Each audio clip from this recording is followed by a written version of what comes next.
Hello again. The third in the series of videos, right? 18, 19, and 20. 18 was pre-op, 19 was intra-op, and now we're in post-op. So the operation has finished. We are discharging the patient from the operating room into the post-anesthesia unit, PACU, or for the most part, they'll hold them there to see if there's any complications. Any complications, bring them back into the operating room. No complications, end up back on the floor. Sometimes that can be skipped. I have worked in certain ICUs, like open heart surgery patients, where the OR is right next to the ICU, and literally you go from the OR directly into the ICU. So I've seen that happen too, where they'll skip the post-op phase altogether, and anything that's happening post-op is happening immediately in the ICU, in the ICU room. I've seen that as well. But let's see what your book has to say. This is chapter 20. Post-operative care. Oh great, where's my magnifying glass? Starts on page 365. Give you a chance to get there, yeah? Page 365, post-operative care. Look at that very first sentence right there. The post-operative period begins immediately after surgery and continues until the patient is discharged from care. Discharged probably from the entire hospital, I suppose, right? Because you're always watching them post-op. They can always be a complication on the floor. It's just not officially in the PACU unit. But yeah, it's kind of like when they say admission begins at discharge. As soon as you bring the patient in, the name of the game is get them in, get them out. The longer you stay in the hospital, the higher the chances of a medical error or a nosocomial infection or something to occur. Make sense? So in this case, they're basically saying that after surgery and continues until the patient is discharged from care from the entire hospital altogether. So we're always monitoring them even until they leave the building overall. But officially, post-op has its own department, its own staff, its own crew and department altogether. Look at that first section where it talks about post-operative care of the surgical patient. Just highlight that entire little paragraph under there because all of that is great. It says, the patient's immediate recovery period takes place in, there it is, post-anesthesia care unit, the PACU. I had a friend that worked in PACU. She loved it. It is usually next to the operating room. The location limits transportation of the patient right after surgery and gives ready access to anesthesia and OR staff. The goal of the PACU, highlight. The goal of the PACU is maintain patient safety during recovery from anesthesia. That's one. Identify actual and potential patient problems that may occur because of the anesthesia or the surgery. Remember what I said about, actual versus potential. Actual problems take priority. Potential problems is usually nursing diagnosis is high risk of infection, high risk of injury, high risk for falls. So you're anticipating, you're thinking safety in mind of what could happen. So just keep that in mind. There's a difference between actual problems and potential problems. And then the patients in the PACU need frequent assessment and intervention. Depending on how serious the operation was, that PACU phase might be very short and pretty quick if it was a minor surgery. If it's an extensive surgery that has a higher chances of complication, or the patient is diabetic or has cancer or is on high doses of steroids because of autoimmune disorders, that's when the stay in the PACU might be a little bit longer than usual because there's a higher chance of complications that might occur. So they want to make sure it's 100% stable and then ship them off to the regular floor, yeah? Next section talks about post-anesthesia care unit admission. Well, admission is directly from the operating room directly into the PACU. Look at how it says a little bit further down in the next section, PACU progression. Highlight 3 phases. There's the post-anesthesia, 3 phases of post-anesthesia care. A little bit further down, actually I got a table, 20.1. Look at that, let's look at the table instead. On the next page, 366, table 20.1, phases of post-anesthesia care. Look at the phase 1. Phase 1 is pretty obvious. Phase 2, phase 3 gets a little funky. You'll see what I mean because it says phase 1, care during the immediate post-anesthesia period. So that's it. We're done with the operation. We move you to the PACU and we've immediately just discontinued the anesthesia. So you should begin to wake up gradually, right? It says ECG or EKG. and more intense monitoring like arterial blood pressure monitoring, more on that in just a bit, or mechanical ventilation. The goal in phase 1 is prepare patient for transfer to the phase 2 level of care or into an inpatient unit or transferring to another care setting. So even like for the patients that I said that they have admitted directly into the ICU from the OR, I can see this phase 1 still occurring in the OR at the very end, just monitoring the patient before, okay, we're good to go. Let's go ahead. Do we give report? All right, let's head out, you know. Let's go back to that first thing because it says ECG and more intense monitoring. Example, arterial BP monitoring. Let's look at that. So yeah, there is such a thing called as an A line or an arterial line. If you want to Google, pause the movie, pause the video, and then go Google A line, arterial line. It's gonna look like an IV. It kind of looks like it's like an IV catheter, and it kind of is, but it's much bigger with a much bigger gauge.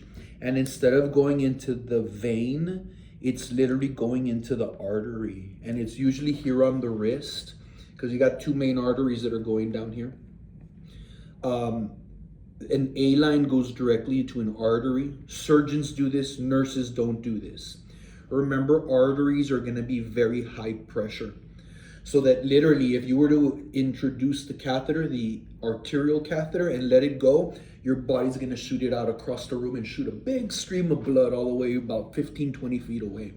So the arterial line is an IV that goes directly into the artery. They have to hold it in place.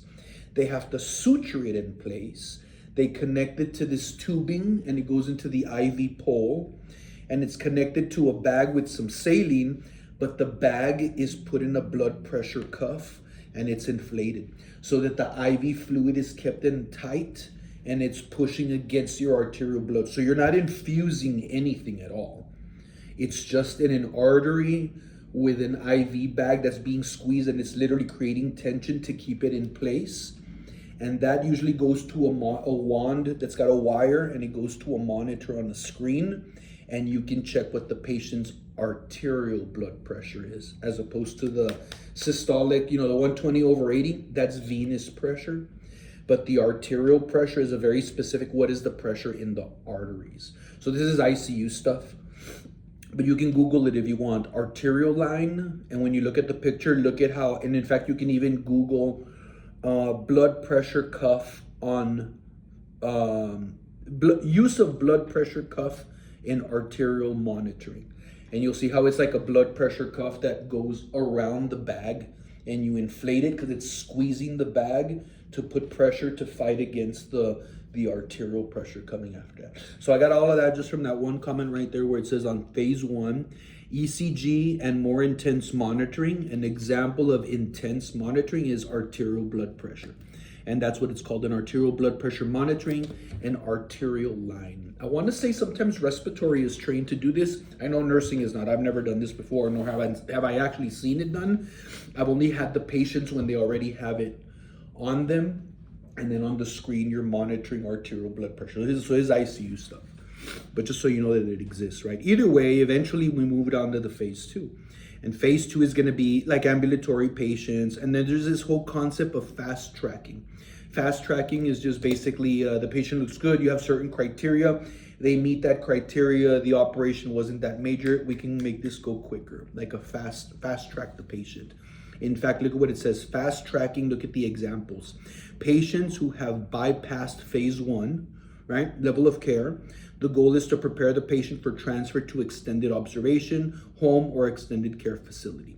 So it sounds like it's kind of like less acute situations, because eventually this phase 3 is a little bit fuzzy because it's both of these. The extended observation, look at what it says, extended care of observation after the transfer or discharge from phase 1 or phase 2 levels of care.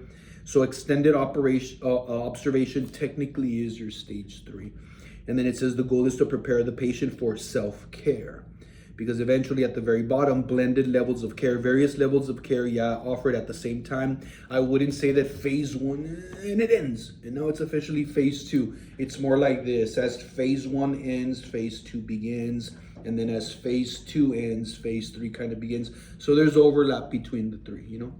And then of course there's the fast track patient that looks pretty stable, looks steady. Let's get them in, let's get them out, because I got another surgery coming in. Make sense? I think that's pretty much it on the bottom. If you move to the previous page, there it is, just the 3 phases of post-anesthesia care. This paragraph doesn't do it enough justice to explain it right. I like the way this little table, the over on 20.1, explains it better. Either way, we continue, and it says there's a little conversation about that initial phase 1 that goes hand in hand with the table. Highlight where it says halfway, first paragraph, last sentence. Potential problems in the post-operative period are shown in figure 20.1. Figure 20.1 is on the other side, other page. So these are potential problems in the post-operative period. You got this woman here, right, who's naked, and you can see all of her innards in it on the right-hand side from the very top. So these are problems that can happen during post-op. And the first section is respiratory problems. So what kind of respiratory problems can a patient have immediately after a surgery, you know, for the most part? Because there's many different types of surgeries, but just we're talking general. These are in alphabetical order. So some of the respiratory problems might be airway obstruction, aspiration, atelectasis, which is lung or alveolar collapse, bronchospasm, right? If anybody that's ever drank water and went down the wrong way for the few minutes after that, you have some bronchospasm, right? Hypoventilation, which means now your breathing centers in the brain are not working. So I'm thinking hypoventilation, this could be the anesthesia, or this could be opioids or benzos that we're giving to you during sedation, right? Look at the next one, hypoxemia. Either way, something's not letting you breathe, right? So your SpO2 and your color are off, right? Pneumonia, now we're leading more towards infection. Pulmonary edema, pulmonary embolism. Remember what I said? 80% mortality rate, pulmonary embolism. Got to prevent them, right? So those are all respiratory problems that could occur when you're leaving the operating room and now you're in the post-op. Respiratory. The next one is cardiovascular. Definitely dysrhythmias. What could cause that? Electrolyte imbalance is usually what's causing dysrhythmias, right? Look at the next one, hemorrhage. Oh, maybe they nicked you on the inside when they were doing the operation, or maybe just your own clotting factors or platelets are not kicking in, right? Hypertension could be for different reasons. Could be a reaction to the anesthesia. Could be just you with your own stress reaction because you're unconscious, but your body knows it's being cut into. So maybe you're having a sympathetic reaction, right? The same could happen for hypotension. Uh-oh, you might be going into shock. Uh-oh. Now remember, there's over 20 different types. I keep adding one to it. Now there's 30 different types of shock, right? But what do all the types of shock have in common? The blood pressure drops. So that could be why you're having hypotension. Look at the next one, superficial thrombophlebitis. So now you're forming clots already, right? And look at the other one, venous thromboembolism, the DVT. So because you've been in an operating room, maybe you've been on the table for over 15 hours because that's how long the operation took. I hope they're giving you some blood thinners and giving you some fluids, because if they're not, you could end up with venous thromboembolism. Heck, you can end up with it even if they do those interventions, right? So no two human bodies are the same. There's always some differences between each one, right? So some of the other problems you might have as intra-op going into post-op, integumentary, obviously, because they just kind of cut you open. But look at this first word, disheescence. Have you ever heard that word before? Disheescence. That means the stitches have come off, and all of the insides of the teddy bear are coming out. So when the stuffing comes out of the teddy bear, that's disheescence. In other words, you probably had an abdominal surgery and you coughed and the stitches came out. When the stitches come off, that's disheesence. When your guts come out, that's evisceration. So I guess that would be the stuffing in the teddy bear, right? So when the stitches on the teddy bear come off, that's disheesence. But when the stuffing comes out, that's evisceration. FYI, if that ever happens to you, the correct procedure is get a sterile 4x4 dressings, wet them with sterile saline, apply the wet saline all over the intestines that are putting out of the skin, the main key is don't let it dry up. It needs to stay nice and wet and moist, and then call the surgeon so they can put him back into surgery. So that's an NCLEX question, by the way. What do you do if the patient coughs and he has dehisced and eviscerated? You need 4x4 gauzes, sterile saline, apply the wet gauzes, call the surgeon. Alrighty, we keep moving because you could have a hematoma, of course, so you're bleeding because of the like a bruise from the cut, and then infection. There's always a chance for surgical site infection if things are not followed properly, right? So what are the other complications you could have in post-op from the intra-op, right? Look at the bottom, fluid and electrolyte imbalances. So acid-base disorders, now I'm thinking either kidneys are failing and not making bicarb, or you're not breathing fast enough and you're getting acidic on me, right? There's all the electrolyte imbalances that we talked about in the previous lecture, in particularly calcium, potassium, magnesium. Those are your main ones. I mean, there's chloride, there's sodium as well, but if you're gonna have problems, it's usually gonna be potassium and calcium are two of the ones that can cause real problems, right? There could be a fluid deficit. Maybe you got dehydrated while they didn't give you the right types of fluids while you're on the table, or you got too much of the good stuff and now you're in fluid overload. So both of them could be a problem to be dealt with during post-op, right? Look up at the top. We're still on figure 20.1, page 367. Now I'm on the left-hand side. Neuropsychologic issues. Delirium, not to be confused with dementia. Two different things. Delirium versus dementia. Dementia is Alzheimer's disease. The brain is shrinking. This is an organic genetic condition that is only going to keep getting progressively worse. That's dementia. We're not talking about dementia today. We're talking about delirium. Delirium, by contrast, is short, reversible. Yeah, because dementia is progressively worsening forever until you die. So delirium here is you just lost it. You just altered level of consciousness, confusion, combativeness. You just not disoriented. Delirium, yeah, that can happen. Look at the other one, fever. Uh-oh, now we might have an infection, or this could be malignant hyperthermia related to the anesthetic or the neuromuscular blocker that they use. Succinylcholine. Remember, succinylcholine is famous for causing malignant hyperthermia. That could be why this fever is developing. You see that? Look at the next one, the opposite, hypothermia. For whatever reason, now you're cold because you're overexposed. Maybe they didn't keep an eye on your dignity and keep a warming blanket on you, so now you're cold. You see that? Look at the other one. Pain is obviously going to be an issue that's going to have to be dealt with. And then postoperative cognitive dysfunction. It sounds like that's a whole syndrome. I've never heard of that before. Postoperative cognitive dysfunction. You're just not clicking right after the anesthesia. It takes a while for it to get out of your system.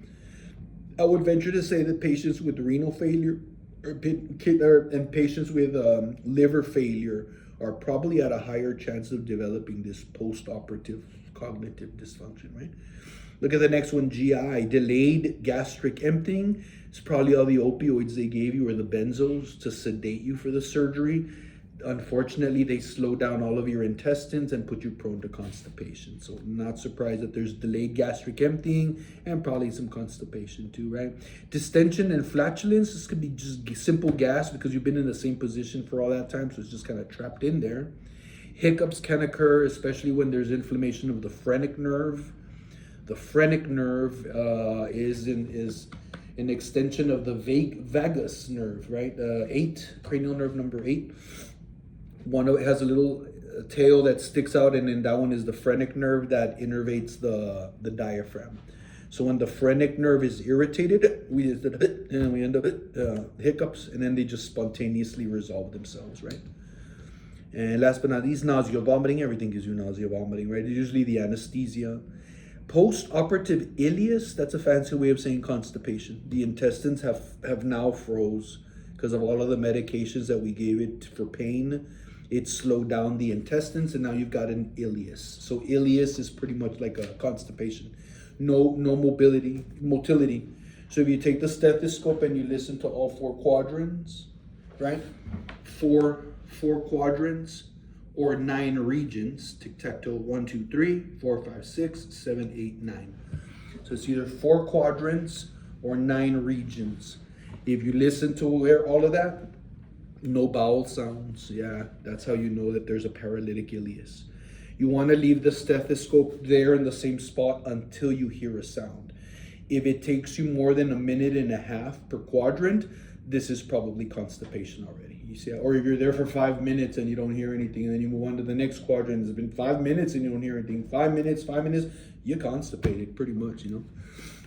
So you can always listen to bowel sounds also. And last but not least, down there for urinary, yeah, there's also an issue with urinary retention, although we usually put a Foley indwelling urinary catheter in most patients. Then there's also the chance of infection as well.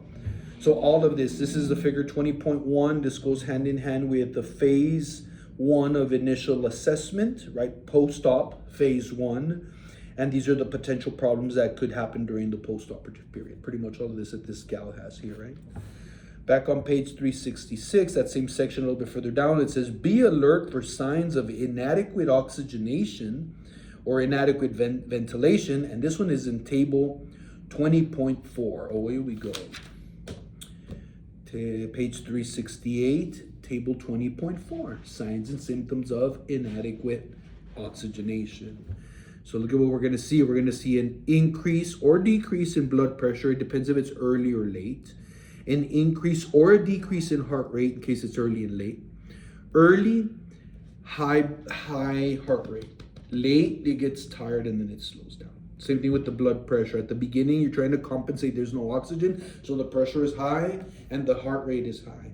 And then eventually, it just can't keep up, and then both of them go low. So that's why it says high blood pressure and then low blood pressure. High heart rate and then low heart rate. Early signs of hypoxemia and then late.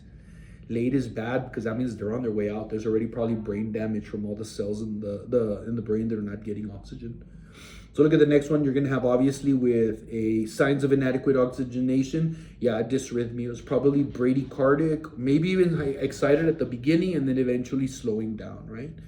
Delayed capillary refill, which means it's going to take a bit. You press it and nothing. It's supposed to be within 3 seconds. So if you press it and then you let go and then it takes 1, 2, 3, 4, 5, 6 before it comes back, that's very delayed. That means perfusion is not appropriate. That it's not adequate.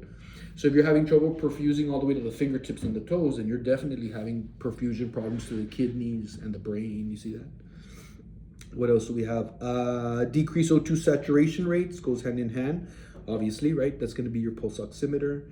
And then weak peripheral pulses. Remember, pulses is +1, +2, +3. +1 is thready. It's very hard to find. Oh, there it is, but it's so thin. It's almost like a piece of thread. I can barely feel it. It's thready. 2 is just normal. +3 is bounding. You can see the boom, boom, or you can see the pulse by itself just kind of pulsing. Yeah, so a bounding pulse, that would be a +3. Makes sense? A little bit further down, we're still on table 20.4, signs of inadequate oxygenation. And now it's the next part, central nervous system. So your oxygen is low. What are you going to look like neurologically? Agitated, confused, muscle twitching, right? Restlessness, seizures early, and then eventually just somnolence right down. Renal output, yeah, because if there's not perfusion down to the kidneys, then your urine output is going to be low. So look at what it says, a urine output less than 1 ml per kilogram per hour. Look at that. That's very little. And then respiratory system, look at what it says, increased respirations, and eventually goes into absent. Do you see that? Use of accessory muscles, that's these muscles here, with every breath. You can see all the muscles right here in the neck, between the ribs. You can see all this retraction. Yeah, that's bad. If you're actually having to use accessory muscles to inhale, that's bad, because inhalation is supposed to be effortless because we have a sub-atmospheric pressure. So the pressure in here is lower than the pressure out here. So we should be able to breathe in, no energy expenditure. Exhale requires a little bit of energy, but inhale should not. So the minute you're using accessory muscles, you're having to burn energy just to breathe in. You see that? That's bad. What else do we have? Abnormal breath sounds. Remember, crackles, fluid.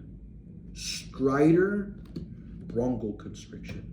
Wheezing, that could also be a little bit of constriction, but that's more chronic. If it's already wheezing, it sounds musical, like a wheeze. They call it, the description is usually musical, because every time they breathe, it sounds like, it's like the wheeze and a wheeze, a wheeze and a wheeze. That's what they refer to as a musical sound. Yeah, wheeze. But your main one is going to be crackles for fluid. Yeah, normal breath sounds, adventitious breath sounds, right? And then you've got your crackles, and the other one is wheezing, and the other one is stridor. Stridor is more like,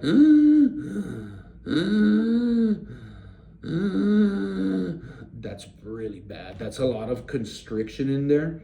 That you're not getting enough air. You're really a lot of accessory muscle use and stuff. Yeah, stridor, that's another one. They come up later in the book, but it's good for you just to priming the tuning before we get there, right? So what else do we see? Also abnormal ABG values. Remember that from the previous lecture? ABG values, 7.35 to 7.45. Oxygen, 90 to 100. CO2 34 to 35, and then your bicarb 22 to 26. That's your ABG values. You see that? Look at the next one. The skin, cool, flush, moist, cyanosis, blue. You're turning blue. That's late. If somebody's already cyanotic, that's a really late sign. So that's pretty shocking when you come across somebody in full-blown cyanosis. I've been there. Alrighty, very good. Let's see. Let's go back. Where did we leave off? It was talking about phase 1 over on page 366. We said potential problems. That was our gal right here, figure 20.1. Begin your initial assess. Well, there we go. And then potential problems, and then 20.3. That's where we found that. Got it, with oxygenation. Next paragraph says, begin your initial assessment by evaluating the patient's airway, breathing, circulation, ABC. ABC. It's always ABC except for, come on now, shock. That's CAB. Compressions, airway, and then the breathing. You see that? So shock is CAB, but most other problems is ABC. Make sense? All right. Let's see, look at the next one. It says, any signs of respiratory distress needs to be promptly addressed, because it says, be alert of inadequate oxygenation. That was our 20.4. A little bit further down, it talks about pulse oximetry. We measure that as SpO2. Yeah, saturation of oxygen, SpO2. That's going to be the pulse oximeter reading. You want 90. Well, 90 is kind of crappy too. 92 and above at room air is normal. 90 is okay, but not great, as long as it's at room air. You see that? But if you're having to do O2 2 liters nasal cannula just to keep them at 90, then they're not doing so good. You might want to take the oxygen off for a few minutes and see what happens, and check the pulse oximeter reading. Look at how crappy it is. Now he's having trouble. Put the oxygen back on. Document. Let the doctor know. Make sense? Way down at the bottom, I'm still on 366, left-hand side. Highlight, monitor, and note any changes in an ECG findings from the patient's preoperative baseline. Measure blood pressure and compare it with baseline readings as well.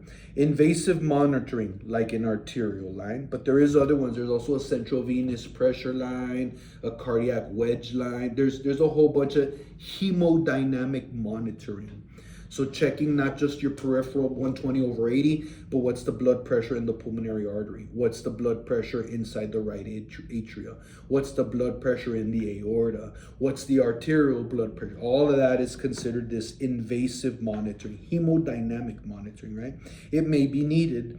You might have to assess the patient's, assess temperature, peripheral pulses, +1, +2, +3, cap refill, normal is less than 3 seconds, and then the skin condition, which should notice the color and notice moisture.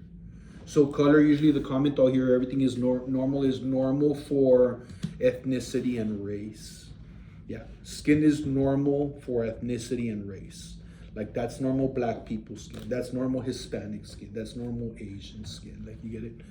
And then moisture, because if you're sweating a lot as opposed to you're so dry that it's even flaking off, it could be signs of dehydration. Look what it says. Any signs of inadequate tissue perfusion need prompt intervention. So, yeah, so first it's ABC. So it sounds like the whole thing from the very beginning is ABC, pulse oximeter, move on to your hemodynamic monitoring, right, or more specifics. And then you move into next part, the neurological assessment, a neuro check. Or sometimes the doctor might say neuro checks every 2 hours if the patient had a brain swelling or a brain tumor that was removed. You might hear orders like that. So the neuro check, there's usually a flow sheet. Every facility has their own, and you're literally checking everything neuro from head to toe. So the eyes play a big part, shine the light, perla, move the cardinal signs up, down, left, right, hearing, sensation, and then all of the reflexes. Pull my hands, push my hands, push your feet out. Now pull your feet back, and you're looking for strength as well. Strength is measured 1 through 5. 1 is the weakest, and 5 is the strongest strength, right? We keep moving. It says, focus your initial neurological assessment on the level of consciousness, orientation. They usually say oriented to person, place, and time. The newest one is person, place, and time, and situation. Calm down. But as long as they can tell you who they are, when they are, and where they are, like, you know, for the most part, that's usually level of orientation. Because you can say oriented to person. I know my name is Ramon, but I don't know what day it is and I have no idea where I'm at. Oriented to person, but not oriented to time and place. Or oriented to time and place, but not oriented to person. Does that make sense? So you only say oriented times 3 unless they're oriented times 3. If only 1 or 2 apply, spell it out. Oriented to person, but not oriented to time and place. You see that? So again, that is all part of the neurological assessment. Level of consciousness, orientation, sensory versus motor deficits, right? Size, equal and reactive pupils, that's perla. Pupils equally round and reactive to light. Either you have perla or you don't. Don't ever document perla on the right, but no perla on the left. Then you don't have perla, because perla is pupils equally round and reactive to light and accommodation. Does that make sense? So either you got perla or you don't. You don't have perla in one eye but not in the other. You know what I'm saying? Amateur nurse stuff. So here's the other one. Assess for or note and report any asymmetrical findings. Humans are symmetrical creatures. Not 100%, but what you see on one side, you should see on the other side. Pretty darn near close. There are some differences where certain body parts, maybe a little bit longer, maybe you have a thing, or maybe the foot is a little bit, but for the most part, everything should be bilateral. Yeah, because even if you rub your tongue on the roof of your mouth, do it. You feel that? That line goes all the way from top to bottom, because when we were developed as an embryo, everything goes this way. Yeah, that's why cleft palate and incomplete closure of the bilaterality of the body. Yeah. So you're looking for bilateral symmetry. Notice anything that's not bilateral could be a stroke. Strong on this side, but not on this side. Pupil reacting to light on one, but not on the other. And then in addition to deficits, you have a stroke. You see that? So always think symmetrical. The human body is we're symmetrical creatures. You see it? What else do we have? Where is it? I got lost. Where was I talking about? Monitor baseline, compare it, arterial lines, assess for temperature, capillary. Oh, neural. Right. Neural. Assess the patient. Where is it? By asymmetric. Notice any asymmetry, right? The patient may be awake, but arousable, or asleep. You see that? You got to also say, are they difficult to arouse or easily arousable? Or they can say, response to verbal stimuli. Ramon, yeah. And then I go down, Ramon, yeah. That's responding to verbal stimuli. But if you go Ramon and there's nothing, Ramon, I'm responding to tactile stimuli. But if you go Ramon, nothing. Hey, Ramon, nothing. And you have to squeal, ow. And or you press on the nail bed. You see, I press on it hard to cause pain. And if they respond, they'll go like that, oh, responsive to painful stimuli. But if there's no Ramon, and there's nothing, oh shit, this is bad. They're not even responding to painful stimuli. Do you see that? So keep that in mind. That's how you check if someone, how deep of a sedation they are. Are they responding to verbal stimuli? Are they responding to tactile stimuli? Or are they responding but only to painful, or not at all? Not even the painful. This guy's comatose. You better bust out the coma scale instead. You see that?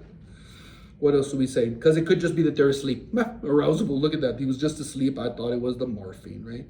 Because listening is the first sense to return in the unconscious patient, explain all activities to the patient from the time of admission into the PACU. Also, this is one of the reasons they have to be careful what they say in the operating room.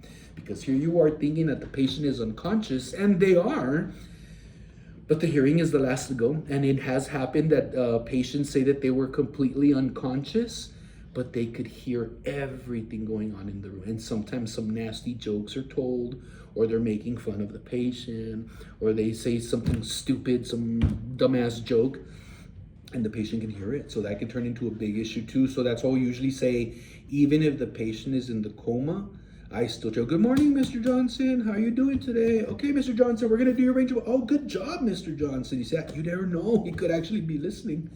So keep that in mind. Best behavior, even with the unconscious patient, right? You do have a little safety alert, which means automatic test question down there. Look at what it says. Monitor, this is regional anesthesia.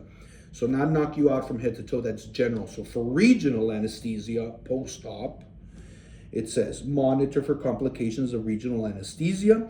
Be alert of respiratory distress, because it was supposed to be regional, but for whatever reason, it got into a blood vessel, and now it's affecting me entirely. You see that could happen. And here I thought you were asleep, right? And then hypotension, dysrhythmias, changes in heart rate, bleeding, hematomas. You want to look at all of this, headaches, nausea, vomiting, the whole bit. Last sentence, implement treatment protocols, notify the healthcare provider as needed. So we're looking for signs and symptoms of complications from regional anesthesia. It might have gone systemic, so no wonder you're seeing a systemic effect. Good. There's this next paragraph over on page 367, left-hand side. Just the first sentence, assess the urinary system and fluid balance by measuring intake and output. That's that's pretty easy, because you usually have an indwelling Foley catheter. However, the catheter is the same, the bag is different when you go for an operation or a surgery.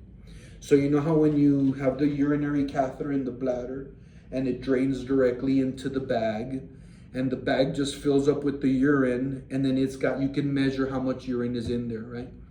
But the lines on it where it shows you how much urine is in the bag, it's usually like 100, 200, 300, 400, 500 mLs. Those increments of 100, 200, 300, 400, those increments are too big to monitor urine output while you have anesthesia, general anesthesia running. Because I want to know how much urine you're having, not 100 at a time. I need to know small amounts. So there's a different bag that goes connected to the Foley catheter, and this one is called a urometer, a urometer.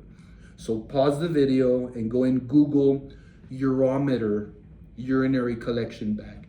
So it looks like the regular Foley bag, but it has an additional little cartridge in the front that has the measurements of the urine in 1 ml, 2 mLs, 3 mLs, 4 mLs, 5. And you can even pull it up to spill it into the bigger bag and then refill the smaller one.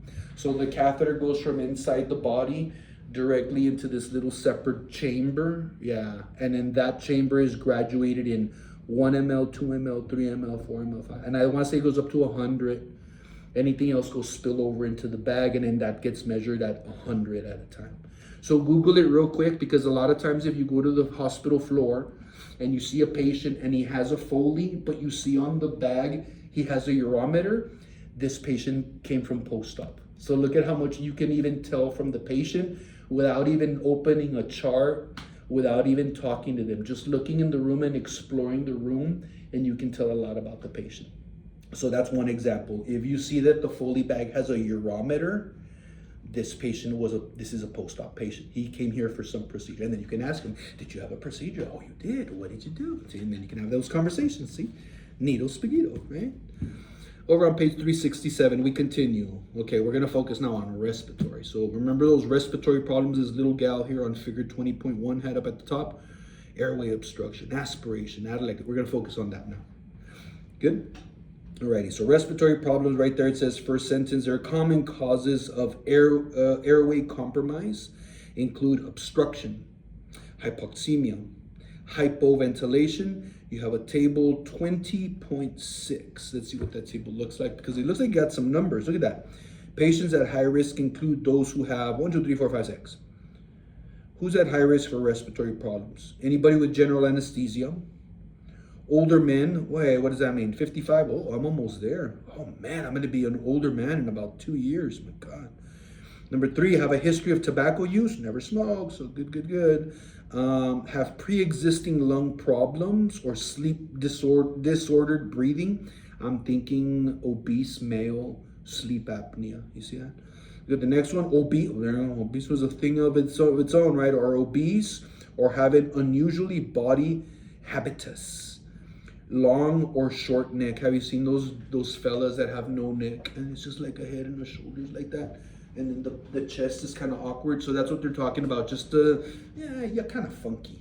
Those little funky body types might have respiratory problems. Anything that the thorax is just an odd shape. Cavus, cavicum or pectoris. Have you ever seen that?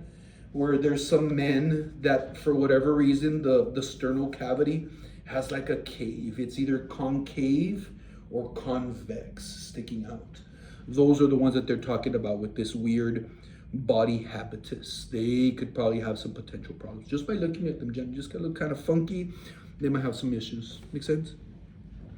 What else do we have? It did say a table 20.6. Let's see where that's at. Table 20.6. Table. This is 20.3, 20.6. Post-operative respiratory complications. Oh, yes. So from the top to bottom, look at the second one, laryngospasm. And then look at on the right-hand side, manifestations, highlight the word stridor. Laryngospasm. So there's spasms up here in the larynx. That's oh, that hurt my throat. That kind of stuff. So stridor goes hand in hand with laryngospasm. You see that? Look at the next one after laryngospasm. Retained thick secretions. Scroll to the manifestations. Highlight crackles. Crackles is always fluid. Listen to the lung bases, especially if the patient is in the semi-Fowler's position. All the gravity pulled the fluid down to the lung bases. So that's what your stethoscope should be, to identify crackles. What else do we have? Right after retained thick secretions, under that, tongue falling back. Look at manifestation, snoring. Classic apnea. Yeah, because when the fellas start to gain, or girls too, they start to gain weight. Well, you're gaining weight on the inside too. It makes the tongue and everything on the inside kind of thicker. And then when you lean in a certain position, the tongue goes back and it obstructs. Yeah.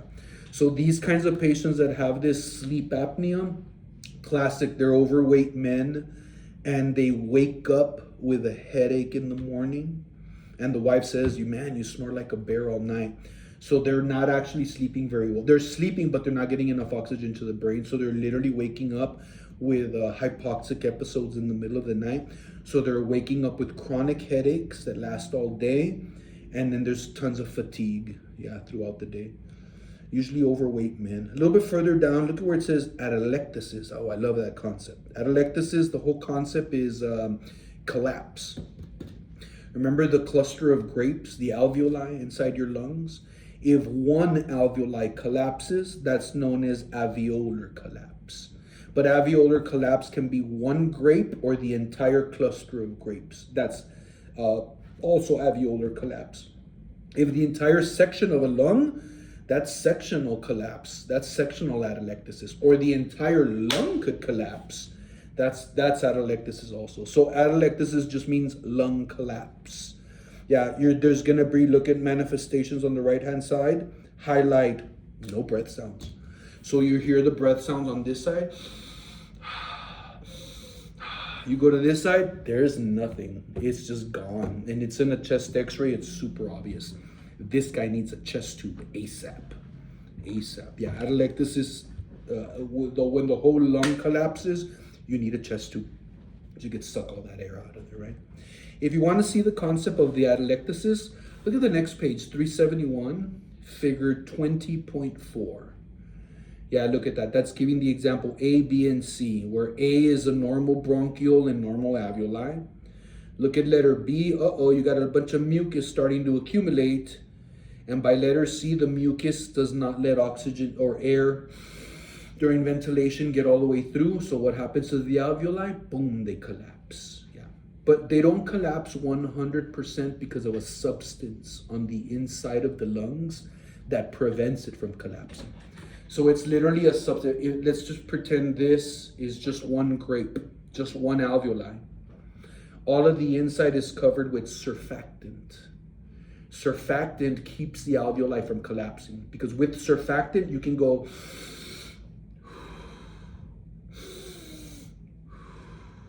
see how it won't go any less. The minute the surfactant is eliminated, now it's gonna go, and now it can't unstick. You see that? That's what surfactant does. It creates surface tension. Yeah. There's one more thing surfactant does. It changes angiotensin 1 into angiotensin 2. Yeah, the angiotensin converting enzyme is your surfactant. Amazing, huh? So angiotensin 1 comes in, surfactant turns it into angiotensin 2. Angiotensin 2 goes and releases aldosterone. Remember? RAAS? Yeah. Story for something else. Here we're just focusing on the lung collapse. Did I get the point across? So it can be one grape, a cluster of grapes, or the entire lung. It's all called atelectasis. Make sense? Look over and back to our table. Look at bronchospasm. Scroll all the way to the right. Wheezing. Bronchospasm, wheezing, musical. So think asthma, you know. A little bit further down, pulmonary edema. Look on the right hand, crackles. It's fluid. Yeah, pulmonary edema goes hand in hand with fluid, crackles. Make sense? So you can identify both. It continues, but wait, there's more over on page 371. Look at depressed central respiratory drive. Your brain is not monitoring the pH and it's not regulating your respiratory rate anymore. Sounds to me like they gave you a little bit too much of an opioid or a benzo during the anesthesia, right? Regardless, depressed central respiratory drive, look at manifestation, shallow respirations, which eventually will turn into apnea. Obviously, your carbon dioxide is going up, your oxygen is going down. So you're getting hypercapnic and you're getting hypoxic. And your pH is starting to drop. You're becoming acidic, respiratory acidosis. Make sense? A little bit further down, there's also pain, good old-fashioned pain. And on the right-hand side, increase in the respiratory rate. When someone's in pain, it's going to increase the respirations. I also like at the very bottom where it says poor respiratory muscle tone, there's also the guarding behavior. That goes with pain. Because usually if I have a broken rib and they want to touch it, I'm like, don't touch it. That's guarding. Hey, don't touch it. It hurts so bad. Like, don't. I don't even want to breathe deep. It just hurts so bad. You see that? That would be guarding. Document that. That's an objective sign. Like, okay, he's got an injury. We got to look into a little bit further. Make sense? All right, let's see. Let's go back. Where were we? We were originally over on page 367. Respiratory problems. Who has respiratory problems? 1, 2, 3, 4, 5, 6, 7. Got it. Okay. Next part talks about airway obstruction, often caused by a patient's tongue blocking the airway. So what was the sound that goes with obstruction? A snore, right? We keep moving a little bit further down. Look at the term hypoxemia. The oxygen is going too low, but how low is too low? It says if the PO2, right, partial pressure of oxygen, is less than 60. So less than 60, that's already considered hypoxemia. Characterized by non-specific signs and symptoms ranging from highlight, agitation, somnolence, hypertension early, hypotension late. Same thing with the other one. Agitation early, Somnolence, late. Hypertension, early. Hypotension, late. Tachycardia, early. And then bradycardia, late. So you see there's a difference between early hypoxemia and late hypoxemia. If you're blue, this is late. I mean, like, it's been there for a while already. Do you see that? So cyanosis is not an immediate. No, that's really late. Like, whoa, you have a medical emergency on your hand if they're blue, you know. What else do we have here? It talks about pulse oximetry shows low O2 saturations. Less than 90 is cause for concern. You should be greater than 90, 92 at room air. Yeah. Look at the next one. The most common cause of hypoxemia, however, is atelectasis. Like we said, alveolar collapse may be the result of bronchial obstruction, might be retained secretions. Either way, it says atelectasis occurs when mucus blocks bronchioles and there is not enough alveolar surfactant to hold the alveoli open, and then we have those pictures to refer to. Here's the thing. There is one measure you can use to prevent atelectasis. You could do it pre-op, and then you can educate them to make sure that they do it post-op. And there's several things. One is turn, cough, and deep breathe. But if you have an incision, it's gonna hurt to turn, cough, and deep breathe. So if that's the case, then you're gonna do splinting. And then every time I turn position, I hold the incision so that I don't dehisce and eviscerate. So you hold everything, and then now cough. Now turn over to the other side and splint. You see that you're like bracing it. Yeah. So to prevent atelectasis, turn, cough, deep breathe, educate pre-op so they can do it post-op. And the other one is going to be splinting. That's for sure, especially if there's abdominal or thoracic incisions. And here's the third one, the Happy Meal toy. The 2 games in one. What am I talking about? The incentive spirometer. Google, if you don't know it, incentive spirometer is a phenomenal toy. I think it should be used widespread. Even people that don't eat it, I think it will help improve your alveolar oxygen capacity. Peak and expiratory pressure is what it helps. In other words, it helps you breathe more in. The amount that you can exhale, that volume of air, that's PEEP. It gets improved. How much can you actually exhale? The volume, which means you've got really good recoil. So how do you do that? Incentive spirometer. They should put that shit in Happy Meals. Instead of putting all these other toys in there, just put an incentive spirometer into every Happy Meal. Yeah, that'll sell burgers, right? Down at the bottom, atelectasis may affect a part or the entire lobe of the lung or the entire damn lung. I've seen it, yeah. Chest tubes is what you're gonna need afterwards. Down at the bottom, there's a little italicized pulmonary edema, crackles. We're listening for crackles, right? Over on 368, down at the bottom, patients are at risk for aspiration. You swallowed water down the wrong way. That's happened to you, right? You've laughed while you're drinking some water and it went down the wrong tube.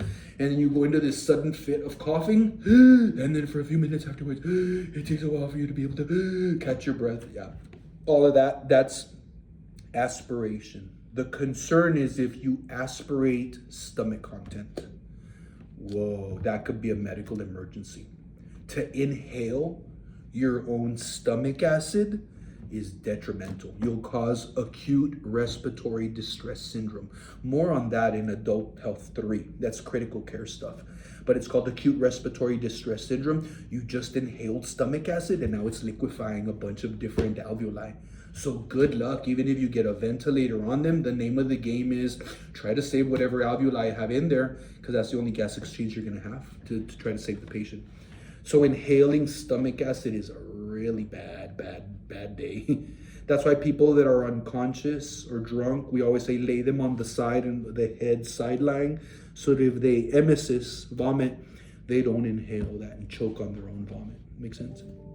So here it says, patients at risk for aspiration of stomach contents into the lungs during intubation or even after surgery when they're removing the tube. Concern, you see that? It says gastric aspiration may result in laryngospasm. Could be pneumonia. There is such a thing as aspiration pneumonia. Usually I see it in patients that are getting fed through a PEG tube or through a nasogastric tube. And then all of a sudden they have pneumonia or bacterial infection. and you're like, I think they're inhaling the formula. There's a little trick you can do. You put food coloring in the formula. Never use red or orange. Use not natural human body colors. So use blue or green or purple. You put it in the formula, and then you run it like usual. And whenever the patient coughs or has sputum, and the sputum is the same color of the dye, bingo, they're inhaling the what do you call it, the formula. Yeah, so either the head of the bed isn't up or something is loose, something's wrong. But that's a little trick so you can identify if this aspiration pneumonia is coming from the formula that's feeding them, yeah. Whether it's PEG tube or nasogastric tube. Not TPN. TPN is a whole other ballgame. TPN is through the vein. That's something else. I mean enteric feedings. What else do we have here? It says laryngospasm, pneumonia, or pulmonary edema, right? Down at the bottom, it talks a little bit about the bronchospasm, the result of an increased bronchial smooth muscle tone closing airways. Airway edema develops, causing secretions to build up in the airway. The patient will have wheezing, dyspnea, hypoxemia, tachypnea. They may use accessory muscles, right, in intercostals, to try to compensate. But there's always going to be that bronchospasm that may be due to the aspiration. Maybe it's an endotracheal tube. Maybe it's pharyngeal suctioning from when you were suctioning them. Maybe you caused that a little bit, right? Or it could be an allergic reaction. Remember, once the blood pressure starts to drop after hives, this is anaphylactic shock. Get the epinephrine, right? Look at the next one, talks about hypoventilation, decreased respiratory rate or effort, hypoxemia, hypercapnia. It may result from depression of the central respiratory drive. Yeah, this is the anesthesia or the muscle relaxant, the succinylcholine, or the benzo that they gave you for the conscious sedation. It could be either or, but that could sleep the brain, right? Oh, safety alert, automatic question. Always assess for decreased respiratory rate when giving an opioid. Yeah, if I'm about to give another opioid, let me check the respiratory rate before I even give it. Get the SpO2, just to be on the safe side, right? Use a sedation assessment scale, and it gives you different examples of them. You can Google those if you want. To assess for levels of sedation, I'm pretty sure it's going to say, are they responding to verbal stimuli? Ramon. Tactile, Ramon. Painful, Ramon. Or not responding at all. Or easily arousable. They were just asleep. Does that make sense? So that's what these scales usually measure to see how profound the sedation is. Look at the next one. It says begin emergency management protocols if hypoventilation is present. Yeah, most hospitals have some protocols. If the respiratory rate drops below this, call the doctor or call respiratory. Do an automatic breathing treatment. And if it doesn't improve by this amount of time to this number, call the physician. Yeah. So those are protocols left in place just to save time. A little bit further down, it talks a little bit about the clinical unit. Common causes of respiratory problems are atelectasis, right? And pneumonia, especially if the patient has comorbidities. It gives several of them there. And after abdominal or thoracic surgery, the development of mucus plugs and decreased surfactant production is directly related to the hypoventilation. Yeah. Excessive smoking also zaps all of your surfactant as well. Yeah, that's why a lot of smokers, if you listen to the lungs, there's scattered alveolar collapse. There's no benefit from smoking. None of you better be smokers or vapors. You better not be doing that shit. Not good for you. You're a nurse now, right? You're going to have to set the example for everybody else. Do as I say, not as I do. What else do we have? Surfactant production is directly related to hypoventilation. Yeah, look at ineffective coughing, history of tobacco use. That's the main one. Immobility. Yeah, immobility causes a lot of complications. I've never had this lecture for y'all, but the human body is designed for 3 things only. Number 1, procreation. Number 2, surviving a famine. And number 3, walking long distances. So there's gonna be complications when you can't do these 3 things. Things are gonna get out of hand because that's what we're designed for. The reproductive, not so much, because eventually we go into menopause or we're just too old to reproduce already, but we thank you for playing. You had your prime time. The other 2 though, there's always gonna be complications when a human becomes immobile and when you overfeed a human, because we're designed for famine. That's why we gain weight so easily. My point being, if once you take a patient off their feet and immobility, there's going to be a tons of complications from venous stasis, blood clots, pressure ulcers, and then this here too. Immobility, a potential cause for pneumonia and atelectasis. Yeah, there's consequences when you take your human off your feet. Interesting, right? There's a great book about that. I don't want to get off topic. We'll talk later about that, right?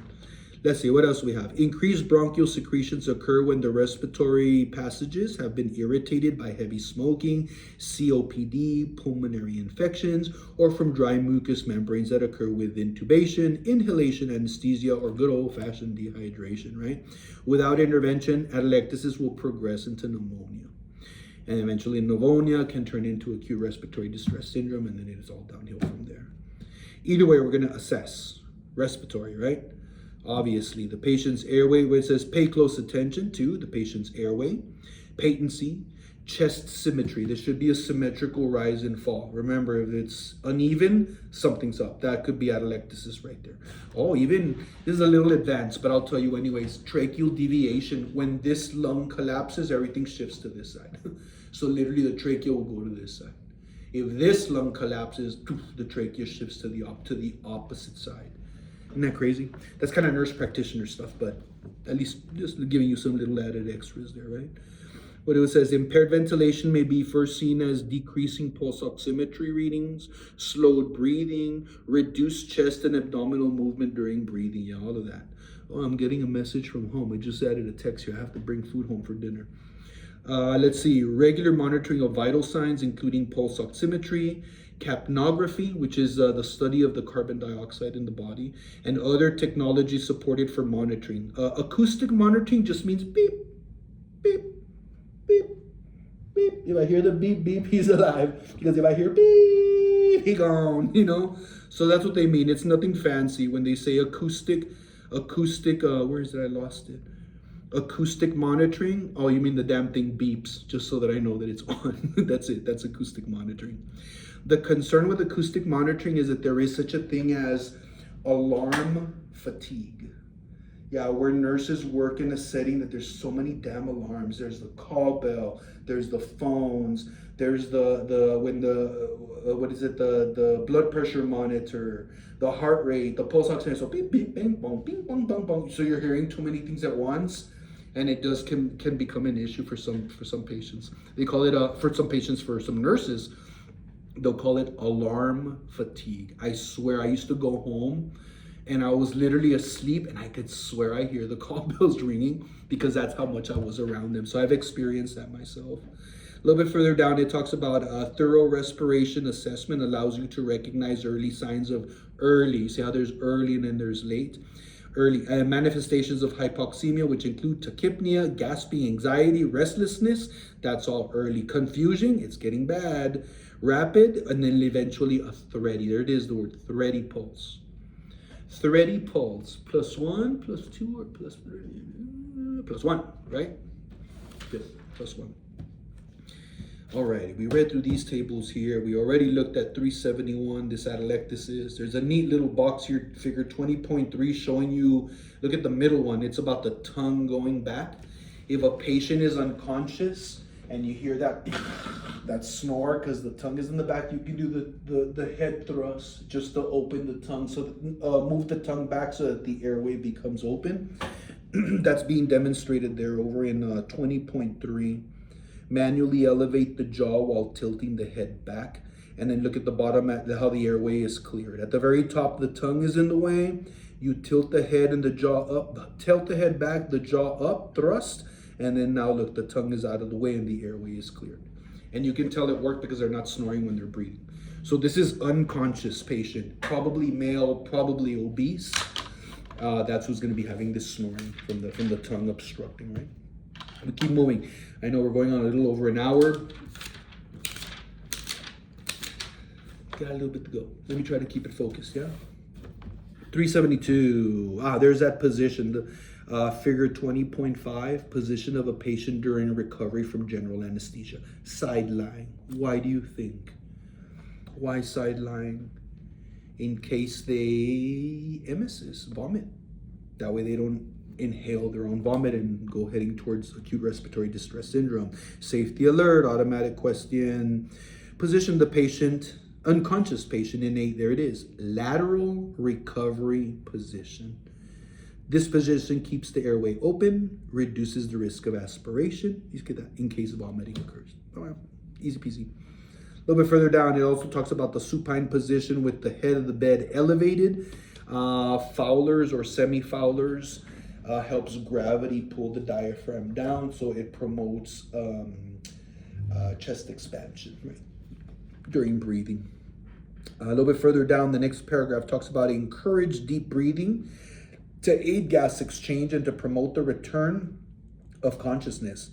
Once the patient is more awake, coughing, deep breathing, the use of incentive spirometers, all of these things help prevent alveolar collapse and move respiratory secretions from the larger airways into passages for expiration. What else does it say? Sustained maximum inspiration. The incentive spirometer can help you do that. There it is, figure 20.6. Look at this lady up at the top using the incentive spirometer. Is she blowing in that sucker or is she sucking on that tube? You don't blow, you suck. You go. Remember, you're trying to improve your capacity. Yeah. People automatically think, oh, you put that in, you blow. No, you try to alveolar. You're trying to prevent alveolar collapse. Yeah. So it's a sustained inhalation. So.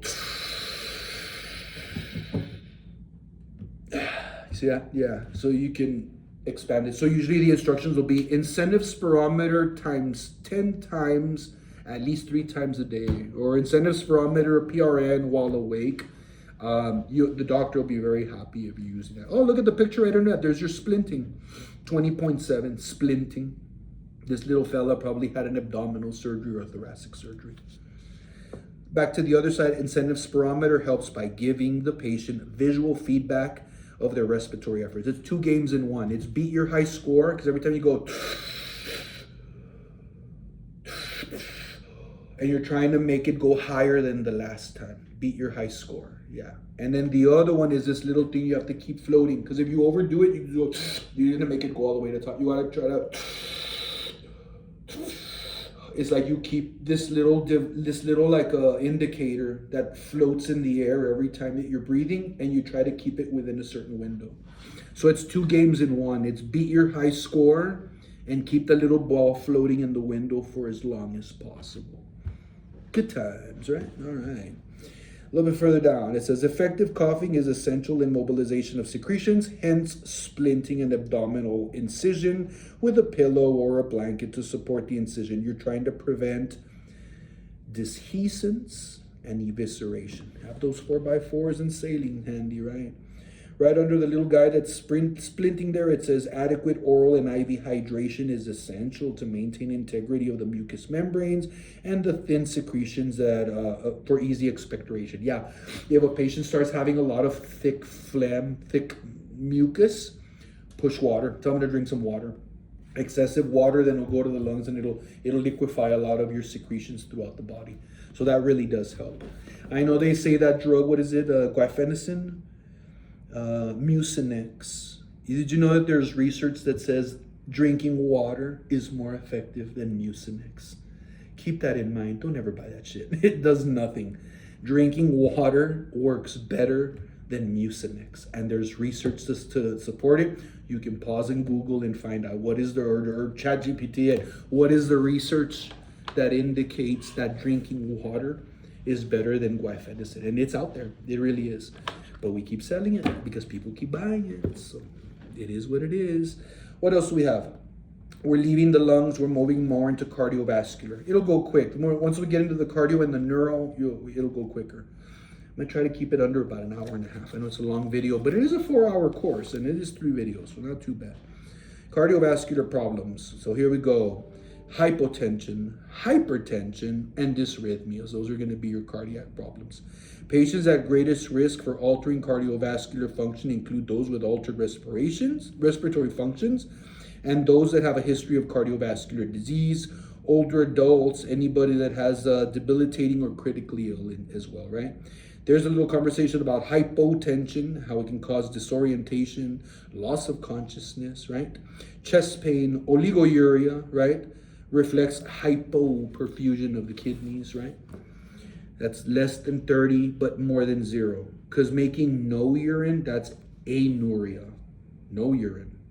If you're making more than 0, but less than 30, oliguria. The NCLEX refers to that as scant.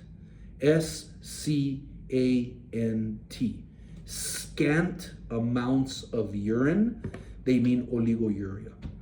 Why scant? I have no idea. I'm from South Texas. I hear the word scant. Scant. Guess what scant? No say. Like, I have no idea what a scant is. It's the only time I've ever heard that word. So it must be a regional thing that certain parts of the country describe that as scant.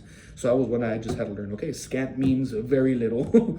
Yeah, more than 0, but less than the adequate amount. Scant. Oliguria. Yeah. Good. And it says hypoxemia and the loss of physiological compensation. What was I reading? The most common cause of hypotension in the PACU is fluid and blood loss, which may lead to hypovolemic shock. What happens to the blood pressure? It drops, right? We continue reading. It says primary heart dysfunction is different from secondary heart dysfunction. Primary, which means it's the heart itself, because secondary means something else is causing a problem with the heart. Primary dysfunction may occur in myocardial infarction, cardiac tamponade, which means the pericardial fluid on the sac is compressing the heart.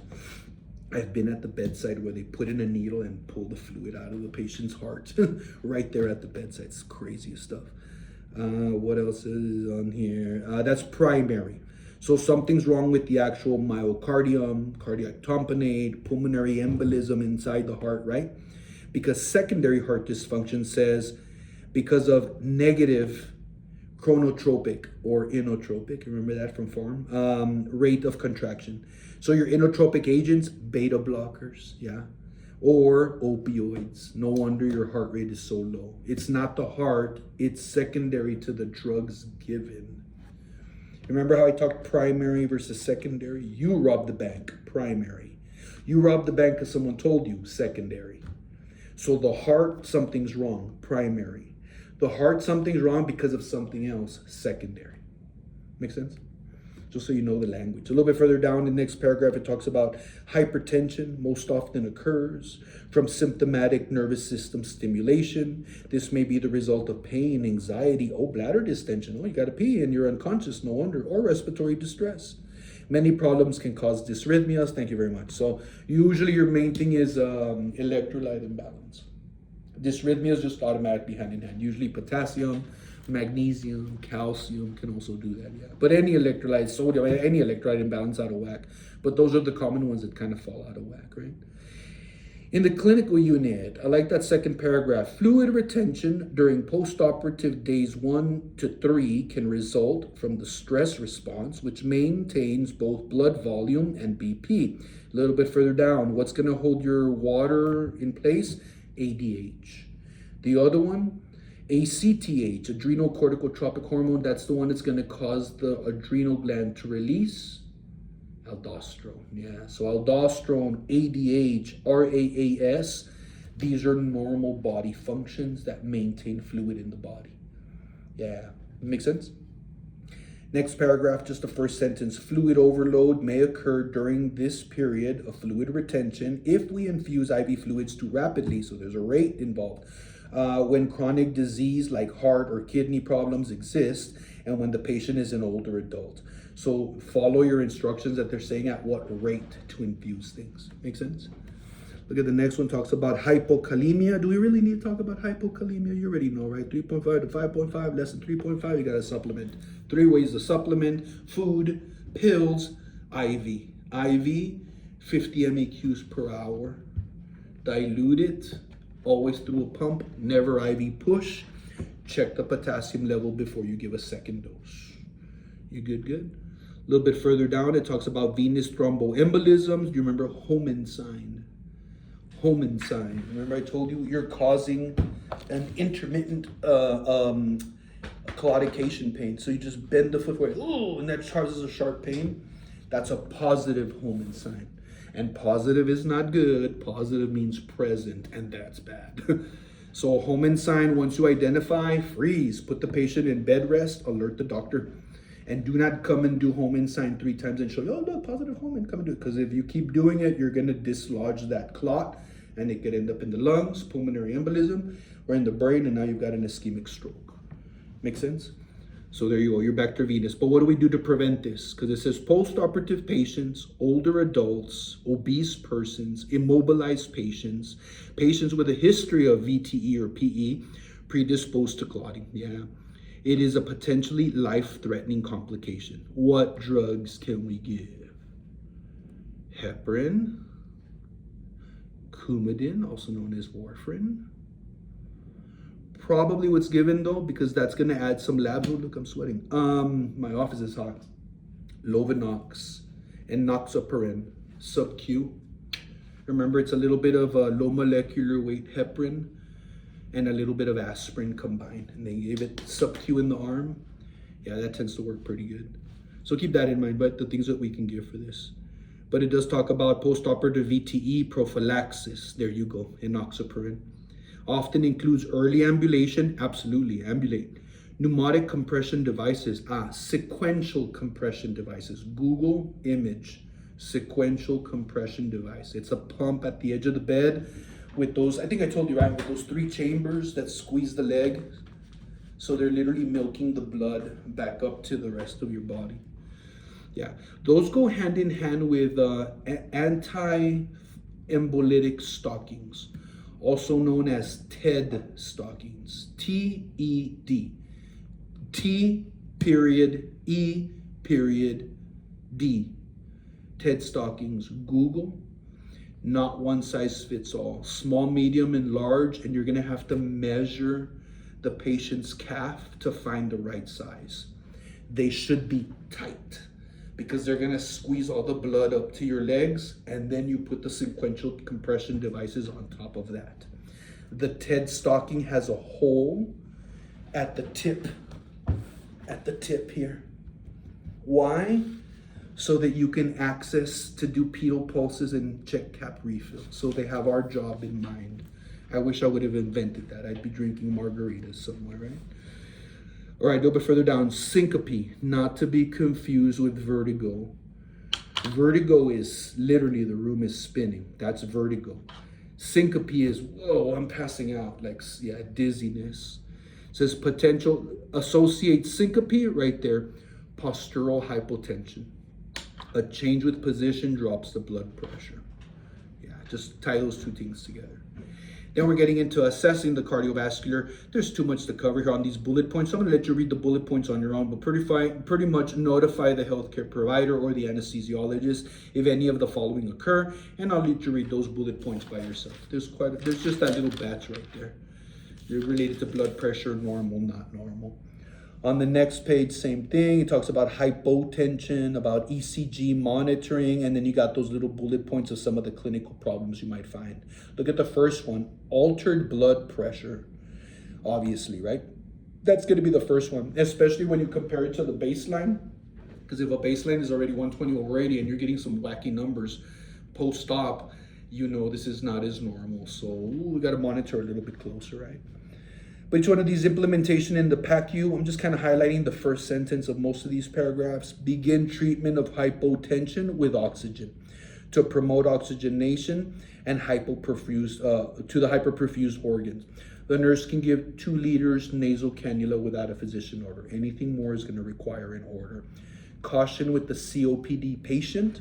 COPD patients are not normal human beings because our brain is keeping an eye on, our cerebrum is keeping an eye on oxygen levels. And if the oxygen level drops, it causes the respiratory rate to rise, right? If the oxygen level is too high, it causes our respiratory to drop. Normal. COPD is different. They've been functioning so acidic for so long that the chemistry has changed the brain, and now their body is no longer looking at oxygen to drive the respiratory rate. It's looking at carbon dioxide. So my point is, if you give too much oxygen to a COPD patient, they're gonna stop breathing on you. Yeah. So for the most part, if it's a COPD patient, Nasal cannula, 4 liters, maybe 6, and then anything more than 4, caution, and make sure you get a physician order for it. And document that shit, because yeah, oxygen can cause a COPD patient to stop breathing. They're now functioning on a carbon drive, not an oxygen drive. Crazy, right? That's good research paper stuff. Look at the next one. Treatment of hypertension centers on removing the cause of the sympathetic nervous system stimulation. A lot of the times this could be a full bladder. They're having urinary retention and that's causing pain, but they're unconscious, so it kicks in the sympathetic nervous system. And then surprise, there's no urine output, and then, oh, wait a second, he's obstructed, and put on a Foley, and what do you know? Look at, there you go, and the blood pressure corrects itself. At the very bottom, most dysrhythmias seen in the PACU have identifiable causes. Could be a medication, usually it's one of the medications that might be causing that. A little bit further down, it says about the clinical unit, continue to monitor vital signs. You can't go wrong with monitoring vital signs. Early ambulation, most significant general nursing measure to prevent complications. I hope everybody Googled cardiac chair, or cardiac bed. It basically just takes the patient from supine to standing with minimal effort on their part. But it's super important that a patient is on their feet within 24 hours. Not all surgeries, but there are some surgeries that they want you to stand up 24 hours. Open heart surgery, which is a hardcore surgery, that for sure in the first 24 hours, they want you to get up and walk. A little bit further down, it just talks about that early ambulation, and then what does it do? It increases muscle tone, it stimulates circulation, it increases vital capacity, and number 4, it improves feelings of well-being, right? Begin progression to ambulation first, raising the head of the bed, right? And then keep them there for 1 to 2 minutes. Then help the patient to sit with the legs dangling while we monitor the pulse rate. What are we doing? We're trying to prevent postural hypotension. Yeah, a drop in blood pressure with the change of position. So it's their first time getting out of bed since after the surgery. Go slow. NCLEX loves the word dangle. Dangle their feet on the edge of the bed for a few minutes. Then stand them up. Give them a few minutes. Now you can walk. Where I used to work at the rehab center, they used to call it the rule of 3. They sit at the edge of the bed and the worker has to say 1, 2, 3. Now stand up. 1, 2, 3. Now march in place. 1, 2, 3. Okay, now we can ambulate. So that's another strategy you can use. 1, 2, 3, 1, 2, 3, 1, 2, 3 before you move. A good strategy, right? That's pretty much there from the falls. It just, from postural hypotension. We continue where it says neurological. So now we're assessing neuro. There's a little bit more to go, guys. Let me keep pounding through it, right? But it does say delirium. Yeah, not to be confused with dementia. Dementia is an organic diagnosis progressively worsening. Dementia. This is delirium, short-lived, temporary.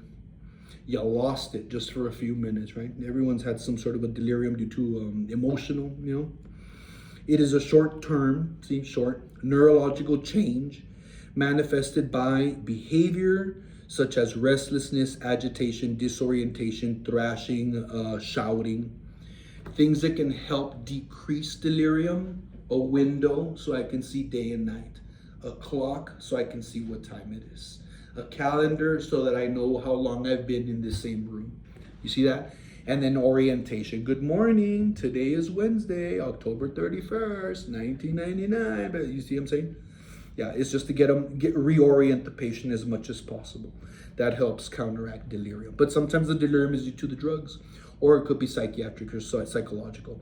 It says delayed emergence can also be a problem. Patients with delayed emergence spend longer periods of time in the PACU and have prolonged hospital courses. When my little niece had her tonsils removed, she used to have a deep voice, and they took her, not you know, like Minnie Mouse. But when they took her tonsils out, post-op should have been quick. She took a long time. They started to get worried. Like, she was okay, but she wasn't progressing as fast as they thought that she would progress. So I've had this experience that it gets a little scary when it's a delayed emergence. It's taking you a little longer than usual to come out of the grogginess. Does that make sense? Alrighty. Other things that you might deal with, look at the very bottom where it talks about alcohol withdrawal, delirium, that's different. So this could be a medical emergency. It's called the DT, delirium tremens. You've been drinking a bottle of whiskey every day for the past 10 years, and today there's no whiskey. Your body is gonna have a reaction to it because this is already a physical addiction. We're gonna need benzos to control this delirium because you're about to go into an operation, which means you haven't had any alcohol for at least 24 to 48 hours. So you're already going nuts. Your body's going nuts. And then we have you on the operating table and you're not gonna have any alcohol for at least another week or so, right? Until you get out of the hospital. So how do we control the delirium tremens that comes with it? We give benzos, yeah. And the number one benzo that's for delirium tremens is Librium. Librium. I want to say that's the generic name. I don't know what the brand name is. But Librium is the benzo of choice for delirium tremens, to control delirium from alcoholism, yeah. Let's see what we got. Now we're doing a little bit of neuro. We kind of talked about it already because we were talking about level of consciousness, right? Are you easily arousable or to pain, right? Orientation to person, place, time. You see that? Memory. Usually they'll ask, do you know what year it is? And do you know who the president is? Those are the two common questions to see if you've got memory that's grounded in reality. Do you know what year it is? Do you know where you're at? Who's the president of the United States is usually what they'll ask, right?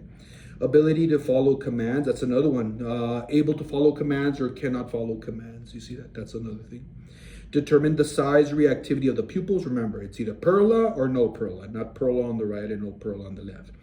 What else? Assess the patient's sleep-wake cycle, sensory, and then motor status. A little bit further down during implementation, first sentence there. The most common cause of agitation in the ICU, hypoxemia. So get that pulse oximeter on. Focus attention on evaluating respiratory function. Always, you should always check your lung function on all patients. If you don't have time, at least listen to the lung bases and feel the pedal pulses. If the lung bases are good, the pedal pulses are present, we're good to go. Move on to the next patient, right?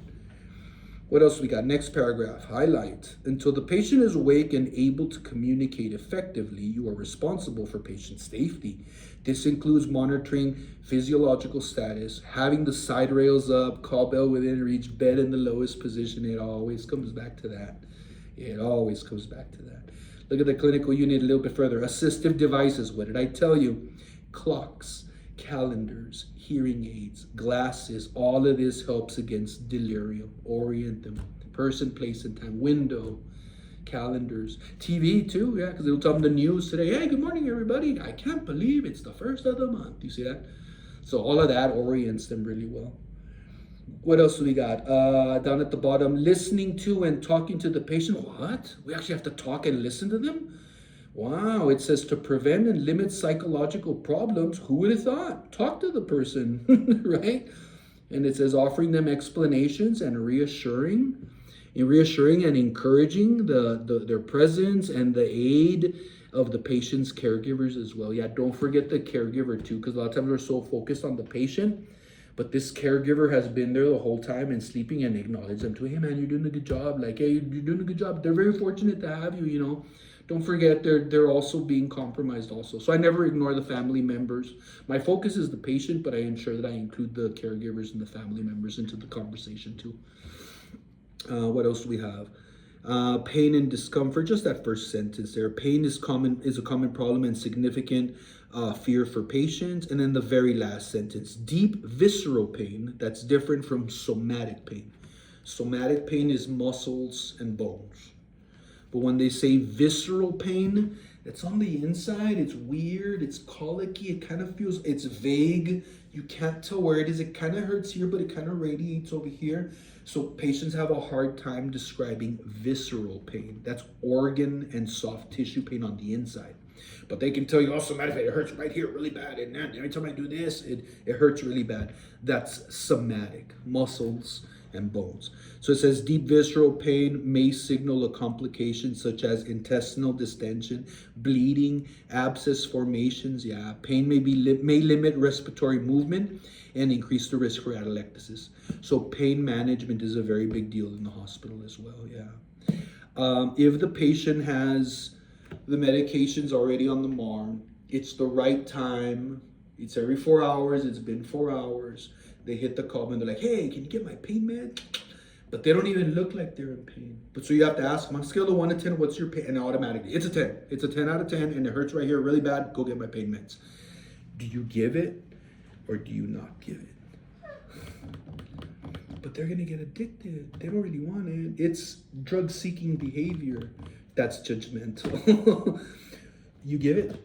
And if he gets addicted, fine. We have a healthcare system for that later too. So yeah, you have to give the medication. If it's the right time, right dose, the respiratory rate is fine, the heart rate is fine, the blood pressure, like, give it. Give it. He says in pain, 10 out of 10. Give it. Give it. That's what the doctor left it there for. It's when you're giving multiple doses that you have to be careful. It's funny because your book, where is it? Verbalization of pain is not always possible, so you have to look for signs and symptoms of pain in the unconscious patient. Heart rate goes up, respiratory rate goes up, and there might be some wincing or guarding as well. But there's a section I thought was funny. Where is it? It was a section that kind of talks about, don't forget that, there's a lot of things that we can do other than medication for the patient for pain. So you can do guided imagery, or let me walk you through this meditation, or how about we turn off all the lights in the room and decrease environmental stimuli. I had a patient that really wanted his meds, and this was me early as a nurse, listening to everything that I learned in the book, and I thought, well, you can't give him his medication. You got to try to use guided imagery or something. Man, I was like, sir, so how about instead of giving you your morphine, why don't we try some guided imagery, and I can walk you through a scenario that will help you kind of relax. And he's like, go get my morphine, So I'm like, okay, sorry, I'll go get your morphine. So I kind of learned the hard way. It's just like, if it's the right time, the right dose, the right condition, vital signs are fine. It's been 4 hours. He says it's 10 out of 10. Give it. And if he gets addicted, there's healthcare system for that later too. So I've been at the wrong receiving end of some anger there, because some of the patients that are on their pain medications, man, they know their dosages, they know it really well, and they can get kind of aggressive when they don't get what they want, right? Over on this other side, it's on page 376, it just talks about acute pain in surgery is always an issue, pain control techniques, patient-controlled analgesia, down at the bottom, 376. I think I talked about this in the other video. It's just you can Google patient-controlled anesthesia. It's an IV pump, and then you press the button and it gives you a dose. It has a lockout, so he can't just like and give himself a bunch of morphine. Can't do that. It's going to only give a certain amount within a certain amount of time, and then it locks itself out. So you can't overdose on it. The science says that it works better. They end up using less, and it's just more effective, is what the literature, and there's a lot of science behind it of why it's the way to go, patient-controlled analgesia, right? There is also the epidural, local anesthesia. There it is, complementary and alternative therapies such as guided imagery, relaxation. Heck no, the guy gave me the finger and told me, go get my morphine, kid. I'll never forget that, man. So keep in mind also hypothermia. Your big thing is warming blankets. We're trying to prevent shivering because shivering consumes energy. So that's the connection between the warming blanket and energy conservation on the patient. Keep them from shivering because they're going to need all that energy to heal as opposed to staying warm. And then in an operating room that's already freezing cold, and then you're totally naked and exposed, and then they open you up, and now you're really exposed from the inside out. So that's the concern there. Shivering, warming blankets, right? 377, really quick, complications of hypothermia can include the vasoconstriction, resulting in hypertension, compromised immune function, bleeding, cardiac events, surgical site infection, SSI, surgical site infection, SSI, altered drug metabolism, increased pain, and shivering. Shivering there it is, increased resting energy expenditure. Classic nursing, right? A bit further down, fever, intermittent high fevers accompanied by shaking and chills. We're back to also, this could be septicemia. So they might be going to septic, and if the blood pressure drops, now we're in septic shock. So manage the low blood pressure, antibiotics quickly, IV antibiotics, and then monitor. There it is, malignant hyperthermia. What's the drug of choice? Dantrolene. What's the drug that is notorious for causing malignant hyperthermia? Succinylcholine. How do we know that you might go into malignant hyperthermia? Because mom and dad or somebody did too, and this stuff is hereditary. Make sense? I think it said what gene it's connected to, so it could be more linked to mom or dad. I didn't pay attention to that detail. I'm not gonna get you that bad. So it's genetic. So if somebody in the family had malignant hyperthermia, there's a chance you might have it too. Make sense? With the use of acetylcholine. Look at under implementation, passive warming measures versus active warming measures. We're talking, look at how passive warming measures includes blankets, socks, reflective blankets. You see that?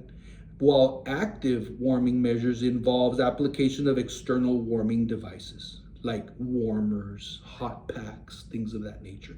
For the most part, you can get away with the passive. Most hospitals have blanket warmers also. Yeah, those are really nice. They smell great too, right out of the laundry. What else does it say? Apply O2 therapy as needed. Use meticulous asepsis, but you already have the circulating nurse, and then you have the scrub nurse that's already making sure that's happening. There's a little bit about the GI problems. I'll just nail it for you really quick. For GI problems, post-op, nausea, vomiting, constipation. That's pretty much it. So the first one talks about post-operative nausea and vomiting. It's the anesthesia.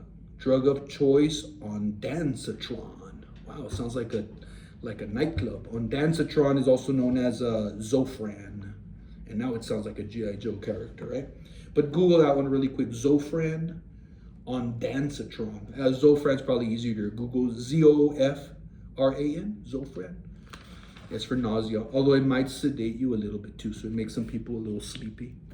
A little bit further down on the next page, 378. What else does it say here? Last sentence where it says post-operative ileus, you're constipated. It was from the anesthesia and the drugs we gave you for pain. So look at the very last sentence. Motility in the small intestine resumes within several hours after surgery.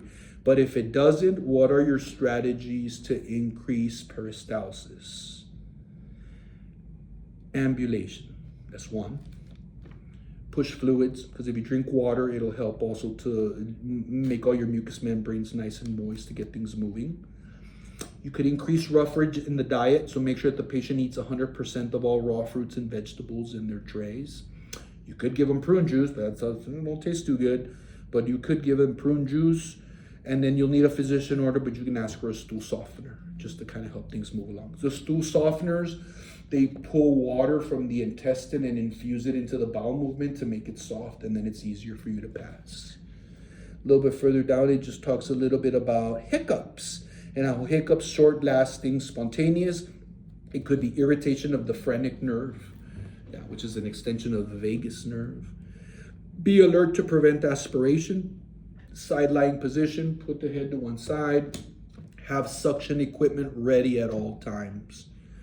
Just have it ready to go. Yeah, even if you don't need it, have it ready to go, because there's nothing worse than needing it and then, oh my God, where's the connection? Where's the thing? I don't have the thing on the wall.